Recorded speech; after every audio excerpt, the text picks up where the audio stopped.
Bitcoin Group, the American original. For over the last 10 years, the sharpest Satoshis, the best Bitcoins, the hardest cryptocurrency talk. We'd like to welcome our panelists, Josh Segala from the Standard.io, Good evening, ladies and gentlemen. Good evening. Dan Eve, the Crypto Raptor, Hey, you, what's new? Ben Ark from LN Bits, Hello, glad to be back. and I'm Thomas Hunt from the World Crypto Network.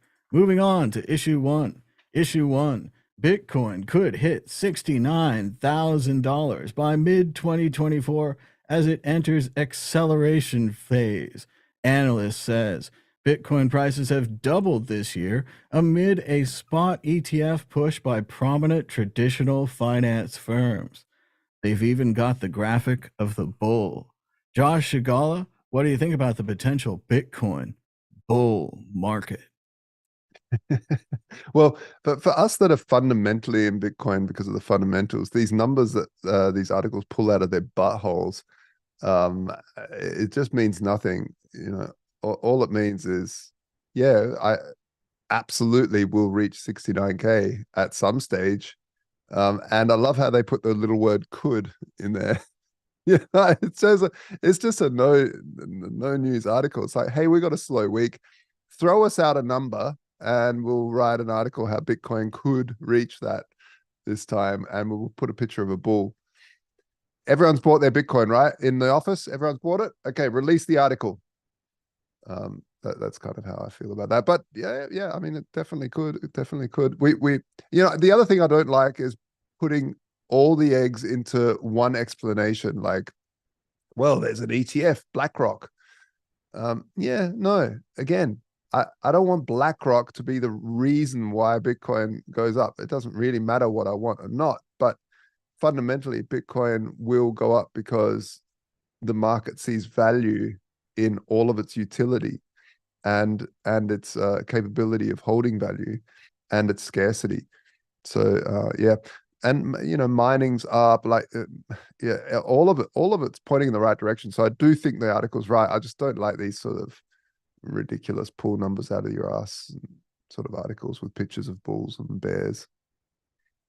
There was a great quote on Twitter, Josh, where a guy was on CNBC and he said he didn't like Bitcoin, he didn't understand it, but that he was going to buy more.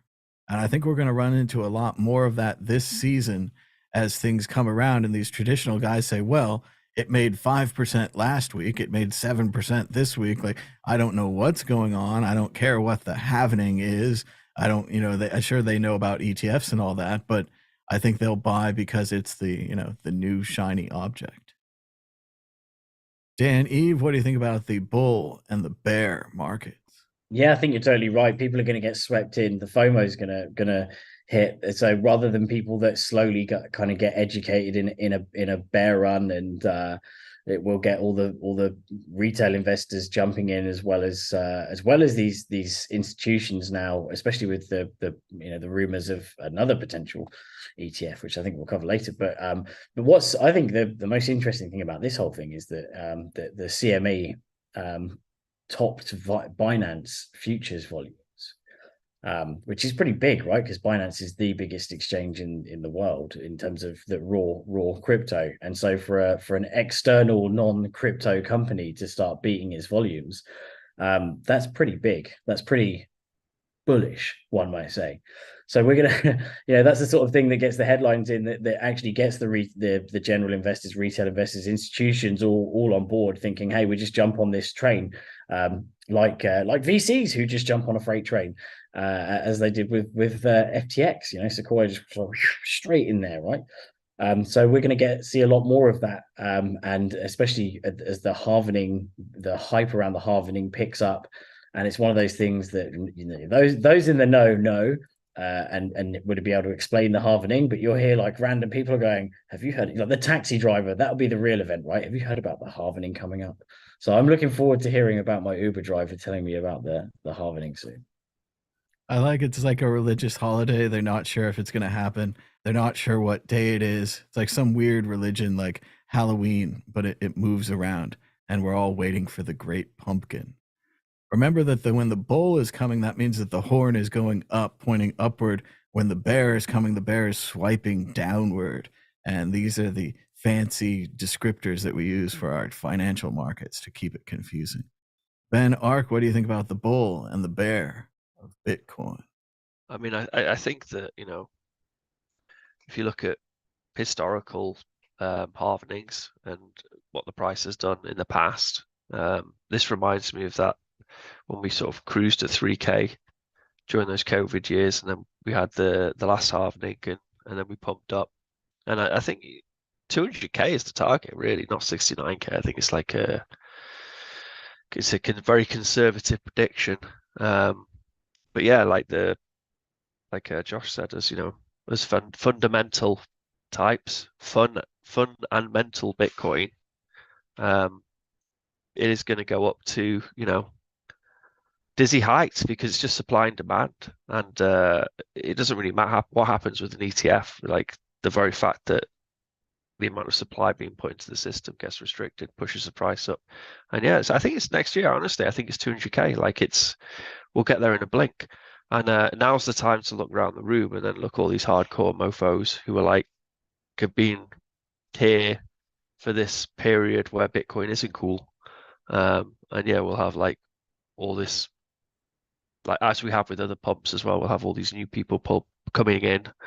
And it really is a time to sort of see who's around now and see who's working and see who's building things. And they're the Bitcoiners you want to stick with during those dizzying heights when we hit 200K, which will happen next year. It's a great reminder to push the thumbs up button on today's show. We get about 40 likes a show, so you could be one of them. And it is interesting. They have picked a random number. They've picked 69,420 for the meme value. We kind of have to get over that. And then they'll say, oh, it's a new Bitcoin bull run. And, oh, if you had bought Bitcoin at this price on this day, oh, what you would have done. And the articles all flip over and suddenly we're intelligent again. Josh Shigali, you're competing against the Bitcoin predictor ball, the source of all truth and knowledge in this universe. Will the price of Bitcoin be higher or lower this time next week? It was obviously a little higher recently. Yeah, I think it could reach 69,420. I just love that number, 69,420. How can you get past that? Yeah, up. 69,420. It's like the Bodie McBoatface of internet numbers. Yeah, it really is, man. It's taking the piss. Dan Eve, predicting McPredicty face. Will the price be higher or lower? Still higher, I think. I think we've got a way to go. All this ETF hype's getting everyone's lips wet. Ben Ark, ETF hype, more articles about articles about articles about articles. It's funny because, like, obviously the ETF thing will pull a lot of liquidity into Bitcoin, but it's something I'm not looking forward to because currently, like, all these investment firms and funds who want to invest in Bitcoin, the best way they can do it without actually owning Bitcoin is investing in Bitcoin companies. So as soon as we get an ETF, all that'll stop. So, which will be a shame. But yeah, no, higher. Let's go higher. Higher. Everyone likes higher. And now the Bitcoin predictor ball, beware, shaking it could cause bubbles. Will the price of Bitcoin be higher next week? Concentrate and ask again. Well, the ball has not been giving a lot of predictions lately. You really got to subscribe to get the pro version of Bitcoin predictor ball. I'm not sure. I think it's sad that you went away traveling. It's like, it's just being like, every time you ask it a question now, because it thinks you're going to go away. What do you care? You just unhappy leave me. predictor ball, not brought with me in my suitcase. A strange liquid ball. Why is that ball of liquid in your suitcase, sir? Don't know. Moving on to issue 2. El Salvador. Has naive Bukele's Bitcoin gamble paid off? Just as when the prices were down, now that the prices were up, everyone's a fan of El Salvador. And the same thing for Michael Saylor, who's made a $1.2 billion profit off of his Bitcoin hodl. As we said when they were down, they would be heroes if they held and it went back up. It went back up at least enough to get them to their point. Does this change anything about their actions or who they are? or what we would have done if we had had billions of dollars to buy Bitcoin back in the day. Dan, Eve, what about El Salvador and MicroStrategy? Well, I mean, they're down, like they're down overall, right? There's all the articles like to point that out, in terms of the value that they've invested, but it seems to have brought a lot of tourism to the country, a lot of other economy stimulation, from either just the news of them adopting Bitcoin, but also the investment that's gone into the country in general. Whether that's because also they kind of cleaned up a bit of the crime by the sounds of it, albeit in a bit of a precarious sort of way, by the sounds of it. Allegedly, is that right? But ultimately, there is, they are the first country to have Bitcoin as their standard, and that's going to there's going to be ups and downs. We'll hear about all the times when Bitcoin isn't doing so well, and there'll be the IMF trying to laugh at them and all this, but they paid off their loan, right? So that's one major win. The fact is that it's very early days still. We do have the halvening around the corner. So as we kind of know as Bitcoiners, that there generally follows a bit of a pump. Yes, they may have kind of kicked everything off at slightly the wrong time. Imagine if they'd have done it just about a year later when Bitcoin was sort of 15,000. They would be really, really laughing now, but they had to do it at some point, and there's no time like the present. So there's obviously the volatility is always going to get people, right, until Bitcoin becomes a bit less volatile, when the world starts to adopt it more and more. The volatility will tend to affect people a bit more when buying their dailies, but only when compared against the dollar. If everyone's transacting in Bitcoin, then the price of the dollar doesn't matter, because your price of Bitcoin is one Bitcoin is one Bitcoin. There's also, I like the fact that they're doing compulsory Bitcoin education in schools, which is definitely a step forward. Like I still absolutely have no idea why in schools we didn't learn about compound interest or mortgages or loans and predatory loan practices and things like that. If I think the education system really needs to be revamped so that people, I mean, maybe it was after I still went to school, because it probably was a few years ago now. But it really makes a difference with knowing about something before you go into it, knowing about a loan before you actually, and really knowing about it. And that's something that I really respect, the fact that they're teaching it in schools and teaching Bitcoin in schools. The odd comment about the monopoly at the casino, like playing Monopoly at the casino. I didn't know you could play Monopoly at the casino. I thought they're two separate things altogether. But I think next time I go to a casino, I'm going to play Monopoly. That's for sure. It sounds fun. I'm not sure what casino you can play Monopoly at, but it sounds like a good time. Yeah. Yes, it's been interesting to see them throw their big money in the company and the country, like you said, Dan. But again, we don't get to pick our Bitcoin friends, and it's interesting to see what the big players could do when they have the cash. Ben, Ark, what do you think about El Salvador and MicroStrategy? I mean, fair play. They've stuck through this bear market. So there was part of me which thought that maybe they were just riding on that bandwagon, or Kelly was, just to, gather a few extra Twitter followers, and then they would bail when the Bitcoin price tanked, which he did. He tanked the price, by the way, with his silly Bitcoin City announcement in a volcano using miners, which was just megalomaniac, and everyone was like, "Oh, this guy's nuts." Okay. And then that's literally when the price tanked down from the last high. But it was the ultimate play, because it's such a guppy small economy. Like, even with Bitcoin price going down, it pulled in loads of businesses. I know loads of businesses who set up in El Salvador, and a bunch of like very rich Bitcoiners moved there as well. So someone like Max Kaiser moved there, and they bring a lot of value into the country. So even though Bitcoin price went down, the actual economic GDP went up, which is good. And it's the things like, so there was in Lugano, there was Chorito Coffee, and they were selling bags of coffee. And when they sold a bag of coffee, they were using LM Bits, they're using the LM Bits point of sale, and then they were using the split payments extension to split payments to the coffee producers who were unbanked. And in the supply chain of coffee production, so El Salvador, one of their main exports is coffee, because the people who grow the coffee, they don't have bank accounts. And then there's a whole bunch of hops. It means that they just get ripped off. So as it was with this company selling the coffee in Lugano, the coffee producers were being paid at point of sale because we've got this internet money now. So when someone buys that bag of coffee, then that coffee producer in El Salvador can actually get the money. And because they have Bitcoin as a currency, they can then use that locally to pay for goods and services. And they were getting the value they get is 5 times the value they would get if the coffee is traded on the open market.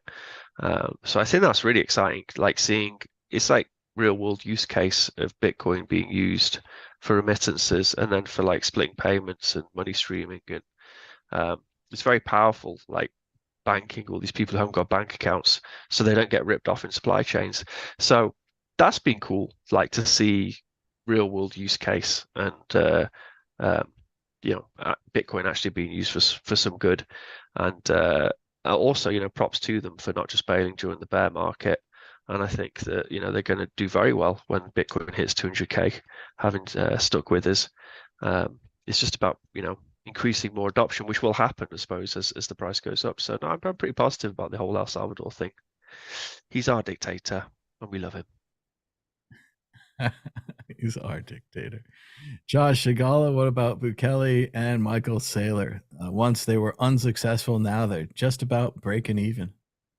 Well, I love how these articles, they say things like, they call it a gamble, but what in life is not a gamble? When, everything pretty much is a gamble. Well, but it's the language that's kind of used to put a negative spin on his decision, when really it was, I think probably one of the best decisions. It'll show to be one of the best decisions any leader of the world could have made, for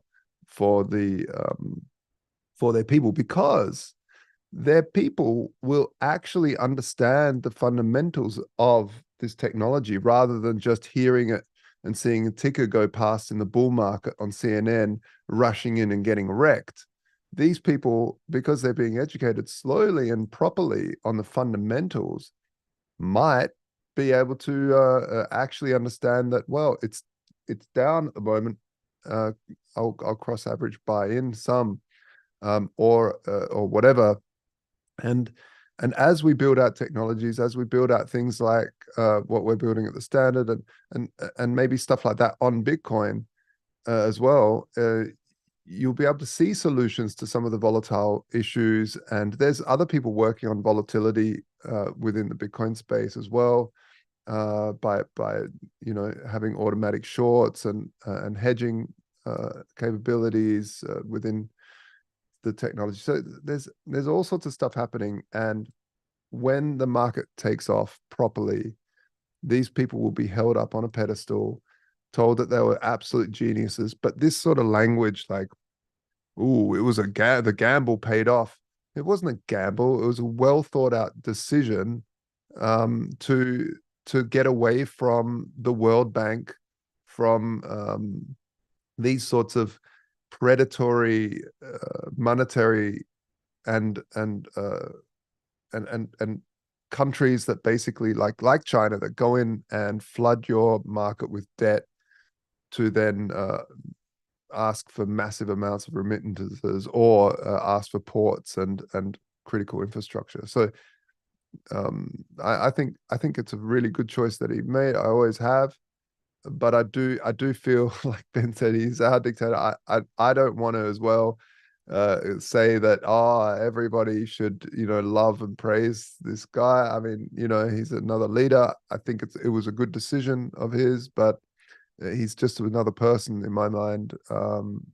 Obviously, he's leading a country, but yeah, I think this is what we got to watch out for: is these sorts of loaded words like gamble.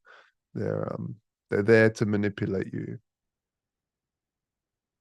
Exit question. If they both succeed, who will history remember more?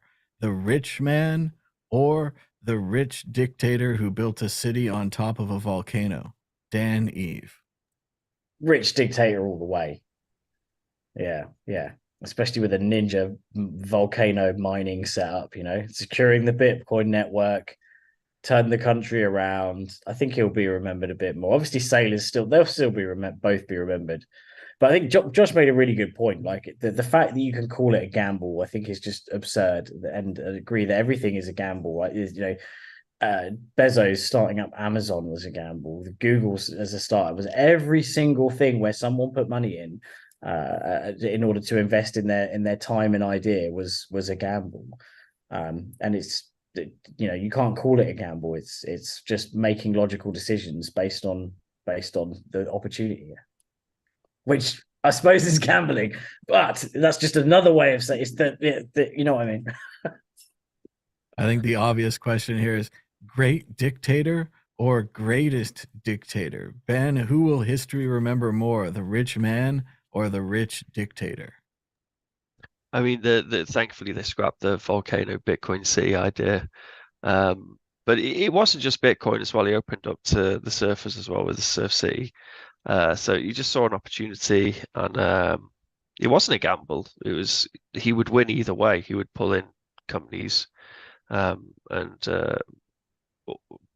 the Bitcoin price would go up eventually, and their Bitcoin holdings would go up as well. So no, it wasn't a gamble. It was just a good decision. And we do need to be careful with these dictators. The Milton Friedman backed the Chicago Boys backed a dictator once upon a time, and that didn't turn out too well. And we don't want to be on the wrong side of history. But hopefully, this Bukele guy, once he's fixed the country, will hand it back over to democracy. And but let's hope. Let's cross our fingers. But it was a good play, and it's paying off. That definitely happens every single time. We've got a report from the Beach Boys that if we go to Surf City, it's 2-1, 2-1, 2 girls for every guy. Josh Agala, who will history remember more, the rich dictator or the rich man? And again, he'll be very, very rich. Yeah, I think the dictator. I think the dictator. It'll be the first country to accept Bitcoin. I think it's and it's happened every time dictators hand over the country back to democracy without any violence. So it tends to be the thing that. So well, let's see. I'm not opposed to benevolent dictators. I'm also not opposed to. I'm opposed to it, I should say, but I'm not. There's some what I'm trying to say here is that there's some democracies that are worse than benevolent dictators because there's an illusion of democracy when really it's a dictatorship because you get to vote for fake two-party systems. So that's what I meant by that comment. So when you cut this clip and just decide to cut that first bit and leave the rest context out, when the AI does that to you, yes. But the Hall of Benevolent Dictators is still looking for our first member. We're still looking. We're out there. We've had many applications, but it always turns bad in the end. So let's move on. Go ahead, Josh. Just quickly before we move on, that sometimes you need that crazy single party to make a very, very hard decision like that, though. Sometimes it just takes that, and this is definitely the case with some companies. It's like you need a whole new infrastructure. You need that single CEO that's a nut bag to then say, I'm going to take this company in this direction. Everyone goes, what? We would never vote for this, but they do, and it turns out well. I remember she said, let them eat cake. And he said, off with their heads. One man made the great decision. Moving on, check out worldcryptonetwork.com where we've got 3,254 videos. That's a lot. We're also keeping track of the sidebar where many appearances are happening. Dan Eve is chasing Tone Vase. Joshua Shigala and Ben Arkt have knocked Jimmy Song off the board for total number of appearances on World Crypto Network shows. You can always just click on the person's name and then see a selection of shows that they've been in, all for free at worldcryptonetwork.com. Thanks to DJ Booth. Issue 3. Ethereum price surges as BlackRock takes steps to offer Ethereum ETF. As predicted on this show, right here from my mouth, Bitcoin does all the work, grounds out all the land, all the Winklevi, all the ETFs we talk about for years and years and years on this show. Ethereum just says, hey, you're having an ETF? Me too. Ben Ark, Ethereum's having an ETF because Bitcoin's having an ETF. They're also going to wear our hand-me-down clothing. What do you think about this incredible development that caused the price of Ethereum to go up 10%, then drop down about 5%? Yeah, as I said before, like more and more, I'm kind of not looking forward to these ETFs because all these funds will stop investing in Bitcoin companies and I suppose Ethereum companies as well. But I mean, like Ethereum's been running long enough now. I mean, it's not something I care about at all. I don't do any work on, but you know, it's been running long enough now that you know it's a legitimate project. You know, it's doing its thing. It's got lots of users, and why not? Why can't they have an ETF?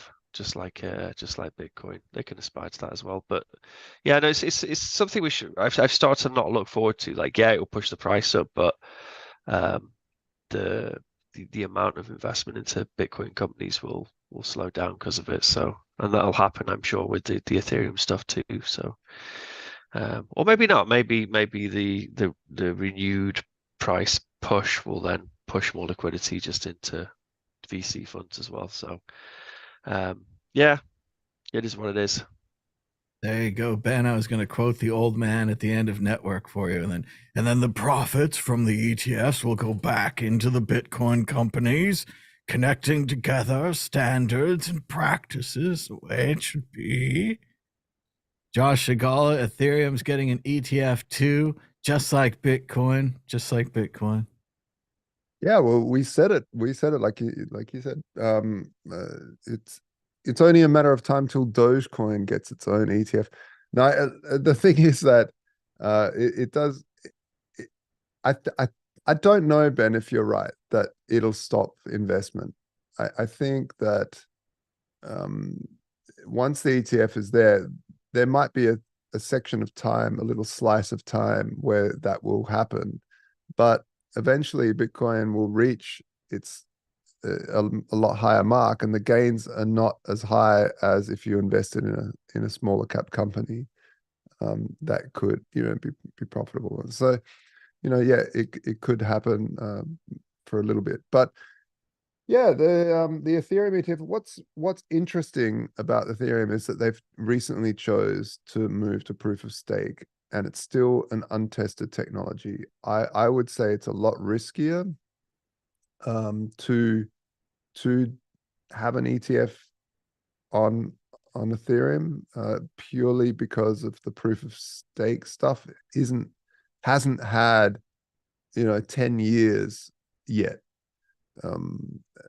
Saying on Ethereum, we have had proof of stake for 10 years, but we haven't had one project consistently not be not anything happen to it, and it's looked pretty good so far. And I might add I like to always have conflicts in my own arguments, is that there is so much money that is entrusted on the Ethereum network already. So I do feel that that people feel confident about the technology. It's not like some pump and dump where something has some crazy market cap and then doesn't have it the next day. Like Ethereum has had now years of toil and experiments and upgrades and everything else. So we'll see. It's definitely a different beast than Bitcoin. Bitcoin is very, very steady, strong, doesn't change much. The technology is well understood. I don't think we can say the same for Ethereum base layer just yet. I don't think that, I don't think it's out of the picture. It will happen where people build that. The time builds that trust. But yeah, let's see. I'm very, very excited. Dan, Eve, what do you think? Ethereum ETF, but problems from proof of stake? Well, as any, not that I'm defending proof of stake, but has any actual proof of stake coin been hacked yet? There's many examples of proof of work where the hash. I think it might be more a fear of centralization, right, Josh? Yeah. If people are really interested in Ethereum and in like staking the coins, they get more coins the more they stake. The top 10 start to become the top 5, the top 3, just like the media companies just did in the American markets, merging and merging and merging till they get control of it. And then they change the rules of Ethereum somehow, ... And then they get more money. But they're not gonna I suppose they're not gonna change, they're not gonna make a change that would, shit on their own doorstep, right? If you've got if you've got such a mass of a coin and they could change the name to X. It's always possible. Indeed. From bird poop to general poop. But yeah, I don't know. I obviously see that there's proof of work. I do think superior for a number of reasons, but I don't think as proof of stake is it really that bad because of the game theory of own. You're not going to shit on your own doorstep. You're not going to make decisions that will destroy your own investment, especially when you own such a huge amount. So I kind of, I'm not on the fence with how I'm not on the fence with how proof of work is better than proof of stake because it's very clear. But I'm on the fence of how bad proof of stake actually is. But it is being, more and more so being a stick to beat Bitcoin with because of the environmental issues and blah blah blah. But even that's being countered now by all far more reports outnumbering outweighing in terms of analytics as well. The shady reports that are going into Bitcoin uses more electricity than the entire solar system and all that. And if we continue at this trajectory, then we'll use more electricity than the known universe within 6 months, and all these crazy world-ending theories. But why not? If Bitcoin's getting an ETF, then why isn't Ethereum going to get one? And as Josh said, I can't wait. It's going to happen. Come on, Dogecoin. There will be a Dogecoin ETF. There's going to be a Litecoin one. There's likely there'll be a Litecoin one. Sad times. Hate to say it. There'll probably be a Bitcoin Cash one eventually. These things will all happen. As much as everyone will hate it, but that's that's free and open markets, right? That's what we're sort of here for. So as much as people may hate the fact that Ethereum may have an ETF, and it's not guaranteed, right? It's only BlackRock have made steps towards an ETF. It's going to happen. It's an inevitability. I just want to add to your point there, Dan, with proof of stake. I think about it a lot, way too much that I should really. But one of the arguments against the Lightning Network was centralization. I don't know. One of the arguments was centralization of the Lightning Network, which is ludicrous because the Lightning Network is software. So it's very, very easy to, when it's not like building trenches and laying cables and then going, oh, there's a bad actor. Oh, we can't do anything because it's hardware laid cables. It's very easy just to go, oh, we're going to take that node off and route around that bad actor. And it's very, in a similar way, proof of work is hardware. There's a lot of hardware in massive things. It's very, very hard if there's a bad actor to route, to basically take that offline. Like when I say bad actor, like a bad country that wants to take over or ban something, it's very hard to dismantle all that and everything else. With proof of stake, it's quite easy because there's not that much hardware. It's more software based, and so things are a little bit more fluid if there are bad actors. On the other hand, like I said, I like to have contradictory arguments within my in one sentence. On the other hand, you have problems where people, companies like large exchanges, which there are many of, by the way, nowadays, hold large pools. And if they become a bad actor, it's very, very hard to take your Bitcoin or your Ethereum out of that pool and move it somewhere else if they choose not to, because they're now a custodian. So, so you know, it's Well, and weighing up Josh, these what do two you things. think about the argument that I've made several times here, that the interesting rollout of Ethereum, where first it was proof of work and it went out to a lot of people and it was mined, and now it's held by many people, and then it switched to proof of stake. Are we on just a really long tail where all of the Ethereum is eventually attracted, like we're thinking, to these top 5, top 10 wallets?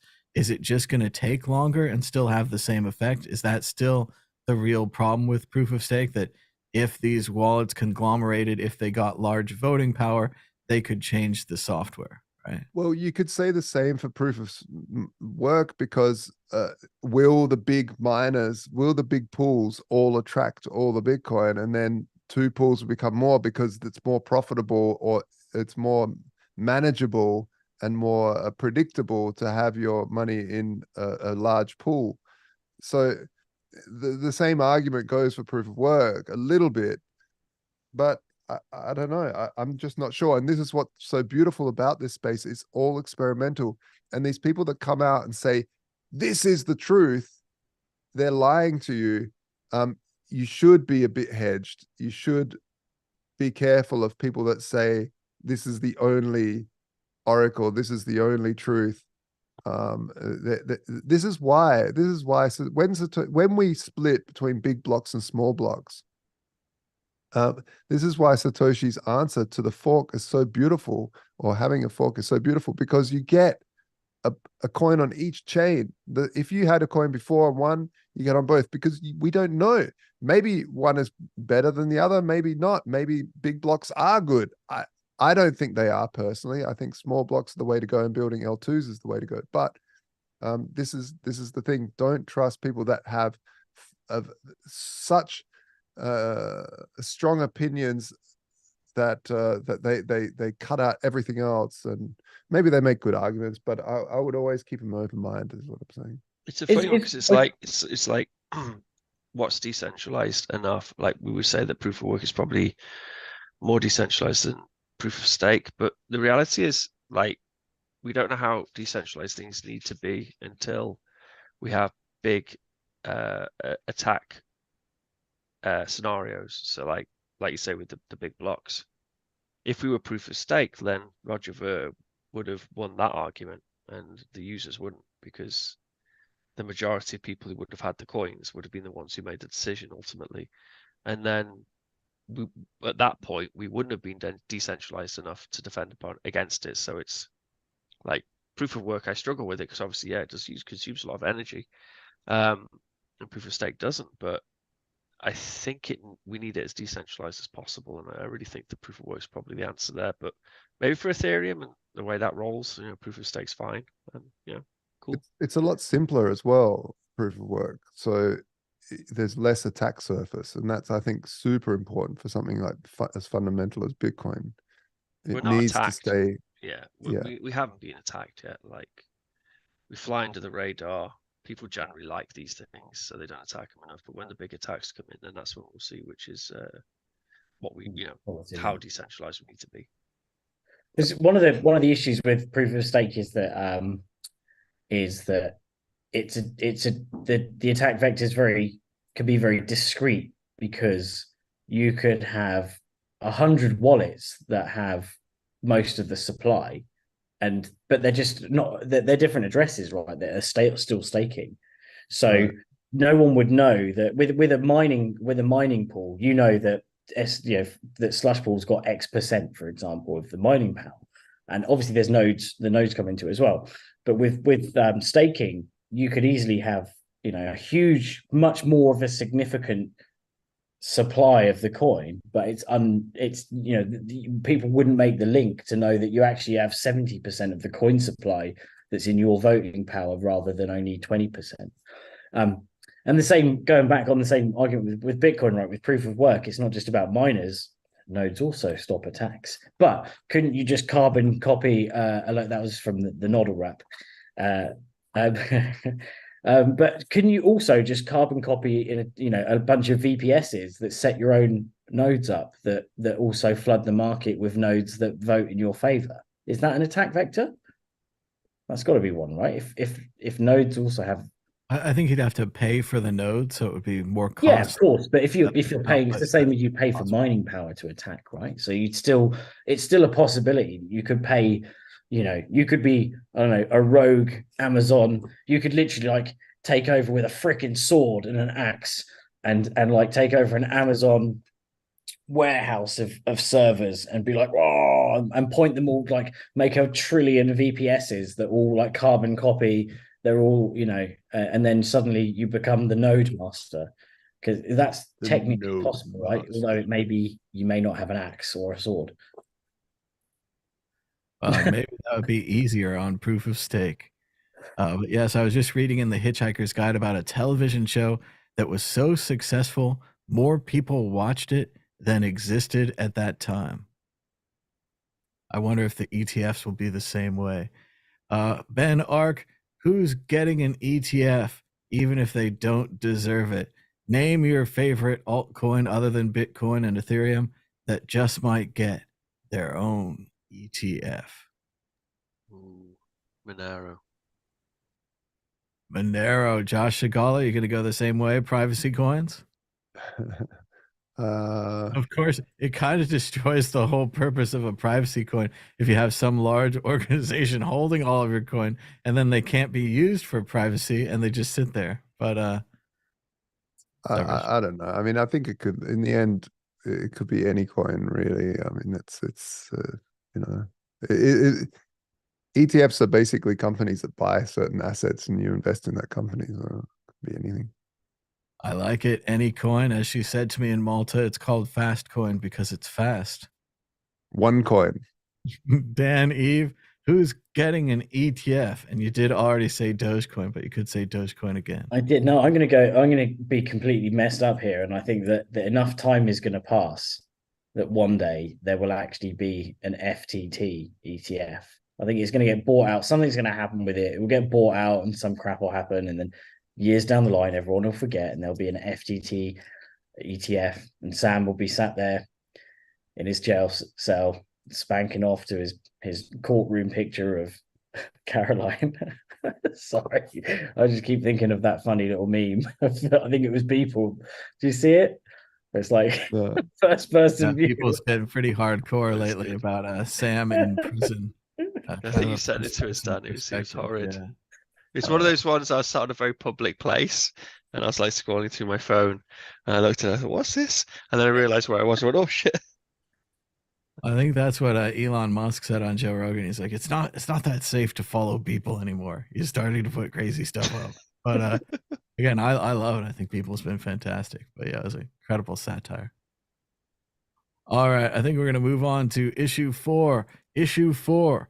Whatever happened to NFTs? NFTs were featured on The Simpsons, maybe one of the greatest shows of all time. The entire first segment of the Treehouse of Horror was about Bart Simpson being transformed into an NFT, trapped on the blockchain, and then rescued and saved by Marge. It was an incredible 15 minutes or so about NFTs. The price even started to rebound the next day with several very expensive CryptoPunks selling for millions of dollars. Josh Shigala, it's just like Bitcoin and Ethereum and everything else. NFTs are dead. We will never hear from them again. Meanwhile, pop culture like The Simpsons just can't stop talking about them, almost as if they're going to have a comeback. What do you think? Yeah, I think NFTs need to start being broken down into the sub genres of NFTs, because NFT fundamentally is technology that allows you to trace one token through the network.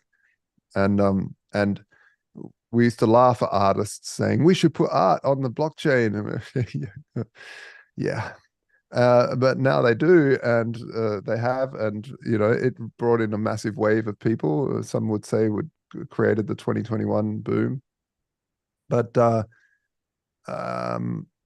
I would say that was just money printing that created that. But anyway, yeah, it needs those different genres because I think things come in cycles, and those cycles aren't going anywhere. The genie is out of the bottle. You can now fingerprint a piece of artwork and put that hash on the chain and link to it. You can now, even on Bitcoin, actually inscribe the actual image into the blockchain, so it's not just a link.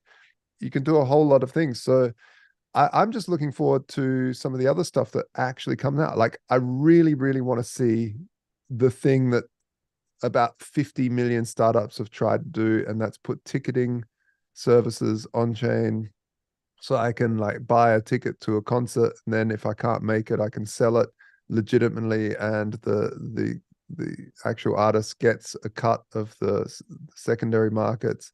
There's all these reasons you can have NFTs, and they're not being used yet, and I wonder why. And it's a little bit sad, like locks on doors. You know, being able to send the key to an Airbnb person to say, here's the key for today, and the key. I don't know. Like, there's so many cases for NFTs. The dynamic NFTs we've made on the standard.io. There's so many cool things. So let's see. I think the Simpsons, it's great to see pop culture like the Simpsons and obviously South Park, when they did theirs, really do such cool work, such fun ways of representing and sort of taking the piss out of ourselves as well, which is great. But yeah, they're coming back. Art on the blockchain is not going anywhere. I agree, Josh. I think they should separate tickets and other things from collectibles. But then it's interesting to see how at the end the ticket becomes a collectible again, how it can be used for entry, but then at the same time, someone might be collecting those just because they couldn't go, but they could still get a stub. And one of the things we always talked about when we were making curio cards, when we were talking about NFTs, is basically we're talking about the ability of you to make a unique digital item. And that's been true with Bitcoin and everything else. And then it was true with NFTs. And it doesn't mean that item will be incredibly valuable, especially if that item's a one of one and only one person wants it. You need to get more interest in that in the market. What's fascinating and unique about curio cards that may lead to their success later on, if they are eventually rediscovered by the larger market, is that curio cards are actually fungible.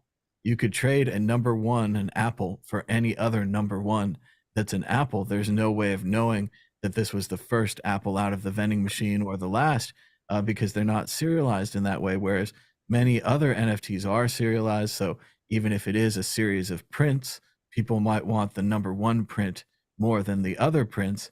And the same way, if you have a profile picture and yours is the unpopular crypto ape or whatever, it might not sell. There might not be a market for it. But it's interesting, with a more fungible NFT, it's easier to find a market. And again, I still think with the same thing as altcoins, like the top 5 altcoins stick around, the top 5 NFTs stick around. Historically, curio cards, Rare Pepe, Spells of Genesis, Crypto Punks, Crypto Kitties, Mooncats. It could be just like Bitcoin and Ethereum and everything else, where it goes quiet for a long time. We see all these companies adopting it, all these companies saying, hey, we could make digital collectibles too. And that was always the point. It was never the point that you can't make them. It was always many people, everyone can make them. And we're starting to get there. And that could mean value to some. Dan, Eve, what do you think about NFTs? And of course, The Simpsons, who also had Futurama covering Bitcoin in the Hulu remake, and have mentioned it before. They're pointing, the articles are good at pointing out that the market, the volume's down to 1/10 of what it was in peak, but then that's happened in many of the altcoin and even Bitcoin, early Bitcoin cycles. So obviously Bitcoin's a different kettle of fish, but it happened early in the other cryptocurrency cycles. And let's face it, like Litecoin's been around now for 10 years. It's only 4 years less than Bitcoin, right? So these things are, as love them or hate them, they're around to stay. But to say that the market's like kind of dead is just crazy. I mean, Bugatti recently announced they're creating NFTs, American Express, and with the US Open. Like, so you're seeing multi-billion-dollar and million-dollar companies, and Bugatti's a million or billion. I think the amount is probably just millions. But anyway, but American Express, that's a huge company. They're making NFTs, and what's cool about this is that these companies are much faster to go into creating NFTs and seeing the value of NFTs than they are of accepting Bitcoin. Obviously, there's a lot of other different kind of geopolitical reasons for that, but there is a clear, from a business perspective, a clear utility point for having NFTs, the ability, as we said, about like events and things like that. And as Josh Gate, listed off a number of different ideas that you can use NFTs for. So that it really shows that these things aren't just redundant. They're not just pieces of art that just are created out of thin air. I mean, obviously, loads of them are. These carbon copy, here's the penguins with like, different funny hats. Look, all these shitty penguins with funny hats. The funny hat penguin crew. Oh, so good. No offense to anyone who's got a shitty funny hat penguin collectible, which is TM trademark. But yeah, there are a lot of companies actually using them for utility, loyalty cards and things like that. What also said, this article specifically though, they missed. I'm sure they missed out on a trick here. They said fueled by celebrity buyers, including talk show host Jimmy Fallon and Paris Hilton. And the one thing they missed out there is that a bunch of these celebrities, and I'm pretty sure it was at least one of those two, was given them in an undisclosed ad deal, allegedly. And so they should have actually declared it that they basically didn't buy it. They were given it as a shilling thing. So naughty to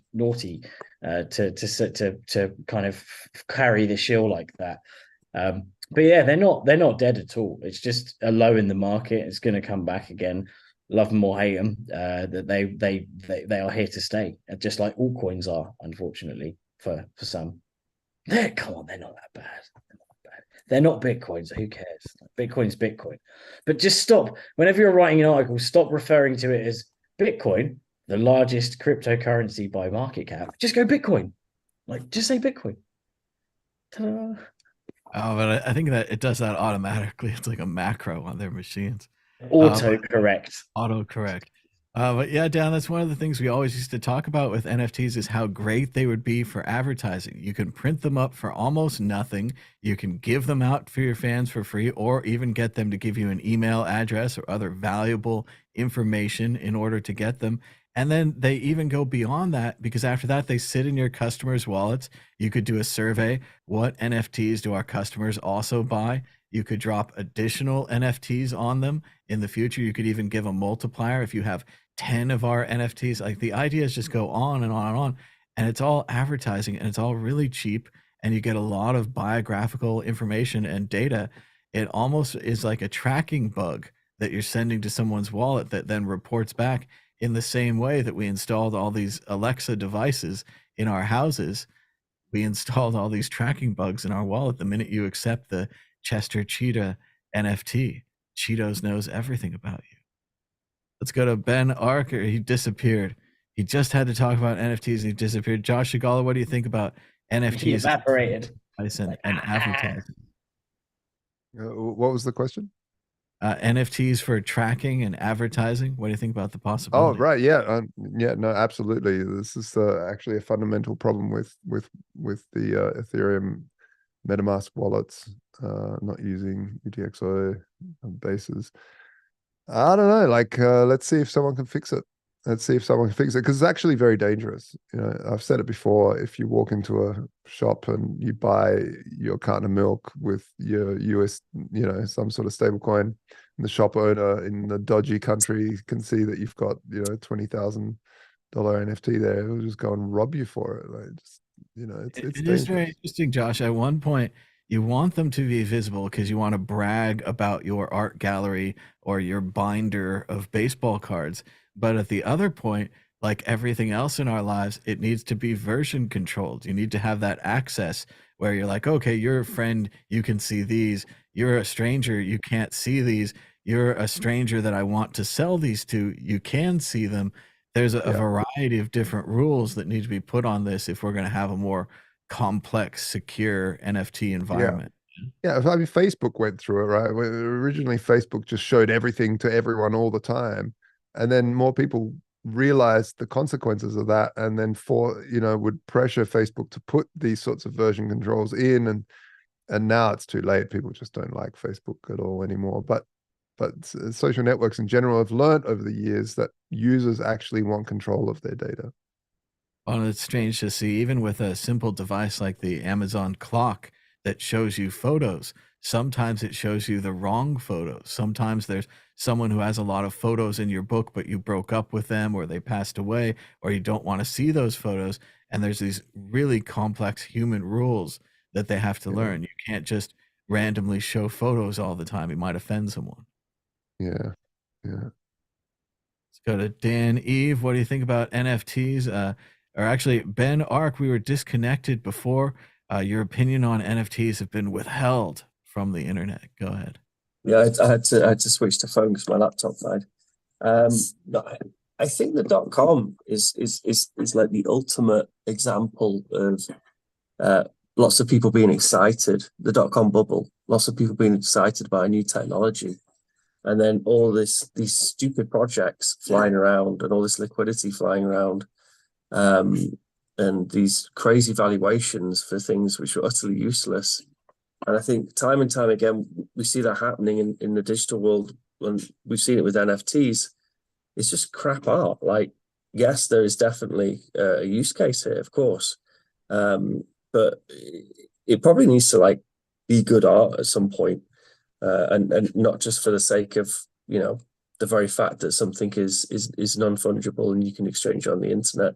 It's interesting because actually, like, where all this stuff began, like with the cypherpunks with Hal Finney. So Hal Finney worked for Mattel, and in 1982 he designed and built the game The Adventures of Tron. And in that, Tron has to navigate through a digital world, past enemies and collect collectibles. And then you can imagine Hal Finney thinking, well, why would those collectibles have any value in this digital world where everything can be copied? And I'm pretty sure that a lot of where we are now is from that thought process of him having to kind of imagine like Tron in that world, and why would these things not be reproduced? Why couldn't you just copy and make more of them, as you could always do in the digital world? So it wasn't until Bitcoin that we actually had something which was scarce, like digitally scarce, which is an incredible thing when you think that everything in our real world is scarce in one degree or another, and that's what gives it value. So yeah, no, like looking at the .com bubble, I think it's just you always see like the same thing repeating, the same process repeating itself, and there will be some great projects which emerge from this NFT world, but in the immediate term, it was just loads of crazy money and people making loads of money off crap. But there's definitely value there. Like, think about like in-game items, like people who spend large amounts of time earning items on some multi-player role-playing game on the internet or something, and then the game designers just suddenly decide to make more of that item, and it sucks. Like, it sucks for the game players. So it'd be nice if there was some way where its scarcity could be pre-predicted, and they could then trade them on an open market outside of the game. So yeah, there's a bunch of use cases for NFTs which are very exciting, and I hope to see more of them explored. But that current iteration was just people being excited about the technology and pumping money into a bunch of crap. Well, it will be interesting to see if it comes back. As we've seen before with Bitcoin and other technologies, they go through this cycle. Everyone says that it's crap and worthless, and then they say, well, maybe there was 2 or 3 projects that were good out of all that. I think we're going to move on to predictions or story of the week. Josh Segala, are you ready with a prediction or a story of the week? Go ahead. Yeah. So my story of the week is we had unfortunately an exploit on the standard.io, which wasn't actually a code thing.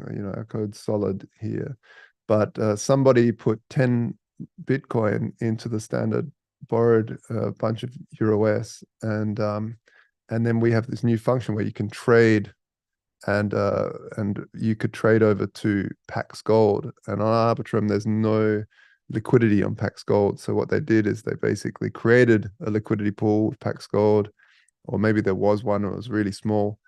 And then they generated all this EUROS. They then traded that over to the Pax Gold. So they siphoned their own Bitcoin out into the liquidity pool because they own that pool. So now they own the Bitcoin again outside of the standard. And then they dumped the EUROS onto the market and took the liquidity. Good thing is we patched it straight away. We managed to get in contact with the hacker through encrypted messaging and on chain, and he returned some of the funds. Yes, there was a large amount of liquidity that he kept, which is unfortunate, and there's nothing we can do about it. But we're back up. The market is back up, and yeah, it's crazy. We repegged to the euro, which is great, and now we're just onward and upward, and trying to figure out. Obviously we patched it. There's a technological patch, and I'd like to thank Chainlink and Gamma Protocol and a whole bunch of people that came to the rescue with us and helped us through this. They really were, the community really came together, and it's amazing to see how quickly we can all come together in the face of adversity. So yeah, thanks to everyone out there, and now we're actually better than ever. More people know about us now. It's kind of had this weird, strange effect where more people know about us and more people helped us to get out of this rut. So yeah, it was a very, very stressful and tough week, but we made it, and it's only upward from here. Well, it sounds like an okay outcome, Josh. It's not about if you get knocked down, it's about if you get back up. Dan, Eve, prediction or story of the week? Go ahead. Well, I'm not sure that my story of the week is going to beat Josh's everyone coming together after pegging. Sorry. But I have got something. All right, so everyone, it's a bit of a difficult time for me after what happened last time. But you see, I was walking out my house the other day. I'm short of breath now. I was walking out my house the other day, and what did I find? I found a fucking pigeon that needed some help. And so this is Larry, and he's a bit wobbly on his feet. And he's been eating bread, got wholemeal bread. It was on my door. I swear to God, it was on. He was on my door. He probably, I don't know. I can't check. He identifies as he. He was on my doorstep as I was walking out the house to the gym. I was like, "Oh, the fuck, it's a pigeon! Like, what am I going to do?" And he couldn't move, and he was like walking along and had an injured wing. I thought, in memory of Barry, I was like, oh, do I skip the gym class? And the thought crossed my mind, and I thought, I can't leave Larry here. I know like cats live all around the place. There's probably a cat that did it. And so Larry's been with me for the last couple of days. I think he's doing okay. I think he is. It's pretty cold out there, so he's moved into the house. And he's been eating loads of bread, absolutely loves it. Won't let me feed it to him. He's still a bit sketchy. But yeah, so I'm now the pigeon whisperer. Dan, the hero of pigeons. Incredible. Let's go to Ben Ark, prediction or story of the week. Go ahead. I haven't really got anything to top these great stories, man. Like Josh, I feel for you. It's hard. You did everything in the world you could to audit it, but it's not until these things are out in the real wild. And it's the level of competence in some of these people who hack our systems, man. Yeah, we've had some in Ellen Bits, and some of the exploits they'll find, like it's so small and niche, and they get in there, and you could do all the auditing in the world, but it's not until you're actually running something out in the wild that you get that hardening. So it's cool that you've had that happen, and you've hardened, and the standard.io is better for it, which it must have been a crazy week for you there, but not as crazy as Dan's week with the pigeon. I don't think I've got anything to beat it. Prediction. No, nothing. I've got nothing. I'm empty. You did just go to Asia, right? For the Ah, Nostra Asia conference. yeah. I came back from And Nostra Asia in Japan, in Tokyo. That was cool. That was a Nostra conference, and a lot of great speakers and a lot of great projects. And yeah, Nostra is being used a lot in Japan, which is cool. I was I demoed IoT over Nostra, which is so there's a World Crypto Network connection here. So the first video I ever did on World Crypto Network was BTC IoT, and the idea was at the beginning there's a little video by Andreas Antonopoulos, a little segment I pulled from another podcast, and in it he's talking about an IoT future which is controlled by the users as opposed to being controlled by the companies. And with Nostra now, I can have a client and then I can direct message a light bulb until it's turned on, or my heater until it's turned up, or my solar panel batteries, and ask what the readout is and how full they are. And it means that I don't have to like sign up for these horrible Orwellian terms and conditions you get in IT devices. And it means that like with Home Assistant and like the free and open source IoT stuff you can do now, you need to create open up ports and use WireGuard in order to run software and on ClearNet and blah blah blah. Whereas with Nostra, you can just have these clients locally, and then we can just DM each other, and as long as they can connect to that relay, like we can just share information through that relay. So yeah, that was the thing which I was like unveiling, which Black Coffee, who works in LM Bits, that's one of the things he'd been working on, and it was super exciting. Like I turned on a lamp with my Nostra IoT application client, and it's just like a simple, like literally just a web page, and has a WebSocket to a relay, and I'm turning a thing on, and yeah, it's turning on. So that was great, and there was also that, and I mentioned World Crypto Network in my talk for that reason, because of the BTC IoT thing. So that was cool. Yeah, I forgot about that. See, you had lots to say after all. I was going to say one more thing, because Josh wasn't here. Was it last week or so? I used the standard, by the way, Josh, and it was amazing. Really, really good app. Just literally, like, forget about having to sell crypto. Just lock it up and then take a loan out against it. It's amazing. If only we had that in like 2013. We'd all be richer for it. Oh God, we'd all be richer for it. Yeah, yeah, no, it's absolutely amazing, and like I think 10 minutes flat, like end to end, and that was with fiddling around with like hardware wallets and the usual like cables not working and stuff like that. So no, absolutely amazing. Yeah, really, thank you very much. Cool. Yeah, cheers. Well, very cool. I don't have much of a story this week, but I was one of the last people, I think, to see Oppenheimer. They had a re-release into IMAX this week, so I went to see it in the IMAX. It was indeed 3 hours long. You could almost watch each hour as a separate movie, but it's a great movie about a complicated man and a complicated time in American history. It was very thoughtful, doesn't exactly lay conclusions, and has a great style to it, great structure, very much like Oliver Stone's great films, all of JFK or Nixon, that same kind of historical fiction, but presented through a movie. So it's great to see. I want to know why, when that came out, people were like, Barbie or Oppenheimer, like they were comparing those two movies. It was the weirdest thing. I was like, what do you mean? Why are you even comparing these two things? There was even a thing where people would watch them back to back, even going movie theater to movie theater, and they're just so profoundly different. I very much enjoyed the Barbie movie. I think it's very strong as a movie, but Oppenheimer is just so heavy. You feel so thick out of you go after there. You have to really, if you're watching the film, if you're understanding the film, you go home and you think about what happened and the choices he had to make and the situation and this side and that side, and it's just a powerful film. Barbie also powerful, but not in the existential nuclear war destruction of our world kind how of. How can some Barbie people be powerful? some people it is though, right? What? They're like breaking my head.